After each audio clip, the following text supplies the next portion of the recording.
Hello， 各位好，我是 Revision Lab 修整所的阿修，歡迎來到我的頻道。如果你是第一次看我們影片，記得先點擊下方訂閱按鈕，再打開旁邊小鈴鐺，這樣每次有新影片，你都會第一時間收到通知。也幫我按個讚，讓 YouTube 知道你喜歡這種類型的內容。謝謝大家，我們現在正式開始。好，在我們深入今天這個有點嚴肅的主題之前，我想先問大家一個很生活化的問題。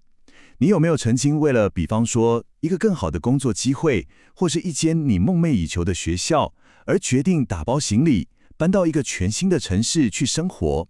我想絕大多數人的答案應該都是有。其實這就點出了一個很根本的事實：我們人類說穿了就是一個會不斷移動的物種。所謂的遷徙，根本就是寫在我們 DNA 裡的一部歷史，它是一種常態，而不是例外。你看，我們都會稱讚那些為了追求夢想，為了給家人更好生活而移動的人，但同時，我們也為那些因為天災、因為戰爭被迫離開家園的人感到難過。今天，我們就要來深入聊聊一種規模越來越大，卻常常被大家誤解的移動，那就是氣候遷徙。好，那我們就進入今天的第一個關鍵點。當我們講氣候遷徙者的時候，這個詞到底是什麼意思？它跟我們平常在新聞上更常聽到的難民又有什麼根本上的不同？根據國際移民組織，也就是 IOM 的定義，氣候遷徙者指的是那些因為氣候變遷引發的環境問題被迫離開家的人。那這些問題有可能是突發的，也可能是慢慢發生的，比方說海平面上升、極端天氣，或是長時間的乾旱。你可能會想，叫遷徙者跟叫難民有什麼差嗎？差多了。這個區別之所以這麼重要，是因為在目前的國際法體系底下，氣候難民這個身份其實是沒有一個正式的法律公約來保障的。所以用遷徙者這個詞，不只更精確，也更能涵蓋這群人所面臨的真實困境。那麼，驅動這場大遷徙的力量，基本上可以分成兩大類。第一種是那種緩慢發生的危機，這就像溫水煮青蛙。你一開始可能沒什麼感覺，比方說海平面每年上升個幾公里，或是土地慢慢沙漠化，水源一年比一年少。這種變化雖然慢，但最後會讓一個地方根本沒辦法再住人。另一種就是快速發生的災難，這就非常劇烈了，像是瞬間把所有東西都吹垮的颶風，燒了好幾個禮拜停不下來的森林大火，或是那種災難性的大洪水。他們可以在一夕之間就把家園整個摧毀，逼得人們不得不立刻逃命。接下來，我們來看看這個現象的真實規模。這是一股常常被主流媒體忽略的全球性浪潮，但它的尺度，說真的，遠比我們大多數人想象的還要驚人。OK， 接下來這個數字你一定要記住，目前每年因為氣候相關的災難而流離失所的人數，已經是那些因為戰爭和衝突而被迫離開家園人數的整整2倍以上。你沒聽錯，是2倍。這不只是一個冰冷的統計數字，這代表一個根本性的轉變正在發生。氣候變遷已經悄悄地成為了這個世界上驅動人力移動的最主要力量。這又引發了另外一個更深層的思考：那未來會怎麼樣？根據世界銀行的預測，而且請注意，這還是一個相對保守的估計，到了本世紀中葉，也就是大概2050年左右，全世界可能會有多達10億人因為氣候變遷的衝擊而被迫遷徙。10億人，這是什麼概念？這幾乎等於今天整個非洲大陸的總人口。你可以想象一下，這背後代表的是多麼巨大的社會動盪和人道挑戰。當我們一直聽到這種幾百萬、幾億的龐大數據時，其實很容易會變得麻木。但我們最不該忘記的是，每一個數字的背後都是一個活生生的人，是一個家庭，是一段充滿掙扎的故事。所以現在，我們把鏡頭從宏觀的數字拉回到個人的層面。在敘利亞有一位叫做阿米娜的阿嬷，她的家鄉先是經歷了戰爭，後來又碰上大地震，最後連賴以為生的水源都乾涸了。當援助團體送來瓶裝水跟食物的時候，她說出了這段話。這段話的力量很強大，她深刻地告訴我們，這些被迫遷徙的人，他們內心真正渴望的，從來就不是別人的憐憫或被動的救濟，他們想要的只是恢復那份可以靠自己雙手自給自足、有尊嚴地活下去的基本權利。而且你必須了解，沒有人是自願離開家園的。這趟遷徙的旅程，往往不是大家想象的那樣，一步就跨越國界。它其實是一連串很不情願、一步步退讓的過程。比方說，他們可能先從沿海搬到稍微內陸一點的地方，如果情況還是越來越糟，只好再搬到附近的小鎮。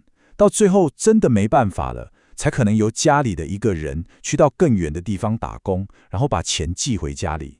這每一個步驟其實都反映了那個最深層的願望，就是盡一切可能留在離家最近的地方。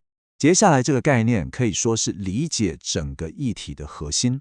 在專業的分析裡，氣候變遷被稱為威脅倍增器，英文叫做 threat multiplier。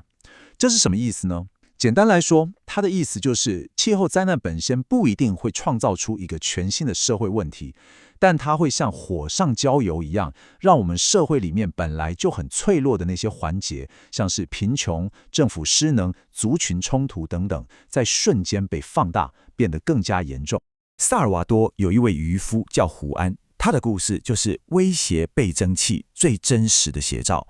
一場颶風先是摧毀了他賴以為生的工作，接着無能的政府沒有提供任何有效的幫助，這就創造了一個權力的真空地帶。當地的犯罪幫派就趁這個機會進駐，控制了資源，然後開始吸收像胡安這樣走投無路的年輕人。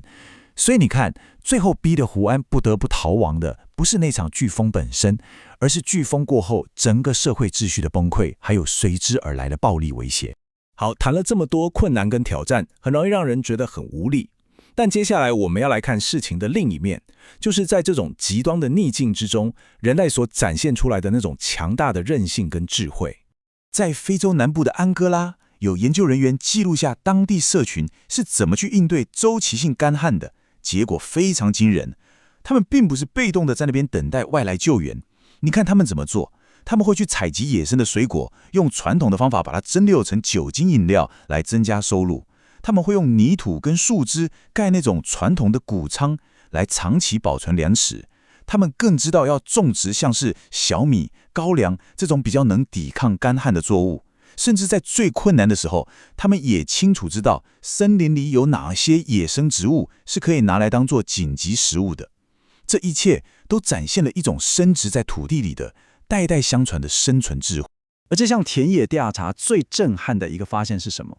是當研究人員問當地居民，你們現在最需要什麼幫助的時候，他們的答案幾乎都不是錢或食物。他們說，我們需要的是基本的農耕工具。這個回答傳遞了一個非常非常清楚的訊息，他們不需要外界的憐憫，他們需要的是能夠讓他們親手重建生活、強化自己抵抗風險能力的工具。他們渴望的是賦權，而不是施捨。好，從定義規模、個人的掙扎到在地的韌性，我們對於氣候遷徙這個議題應該已經有了一個更立體的理解。但最後也是最關鍵的一步是，我們應該要如何從根本上去改變我們看待這個議題的思維模式。在我們進入最後的討論之前，我想請你花個幾秒鐘，很誠實地問自己一個問題：當你聽到移民或是遷徙者這些詞的時候，你腦海裡第一個閃過的畫面，或是第一個念頭是什麼？這是一個很好的機會，去檢視一下我們自己內心深處那些可能在不知不覺中被主流論述所影響的觀點。目前呢，我們看待遷徙的視角主要有兩種完全不一樣的框架。第一種，我們可以把它叫做危機框架。在這個框架底下，遷徙者通常被描繪成一種威脅、社會的負擔、一個需要被解決的問題，或是一群無助的受害者。這種思維最後往往會導向防堵、排斥的政策。但其實還有另一種視角，也就是機會框架。他看到的是人類面對逆境時所展現的韌性。是新的移民能夠為社會帶來的潛在貢獻跟文化多樣性，甚至是把遷徙本身看成是人類為了適應環境變化所採取的一種主動策略。當我們轉換了這個思考框架，我們看到的就不再只是問題，而可能是解決方案的開始。好，我們總結一下今天的重點。我們從氣候遷徙者的精確定義開始，理解了背後有緩慢跟快速這兩種驅動因素。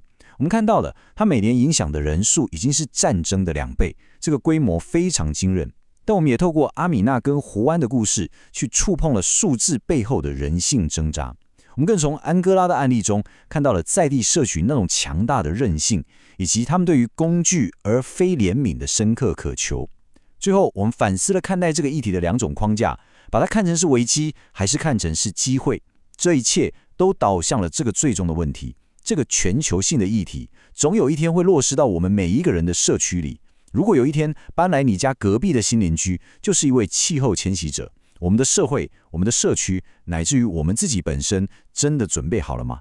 這個問題值得我們每一個人好好的深思。今天的內容就到這邊。如果你覺得這集有幫助，記得馬上點讚、加訂閱、加開啟小鈴鐺。我們正在衝訂閱，需要你的支持。我是阿修，我們下次見，拜拜。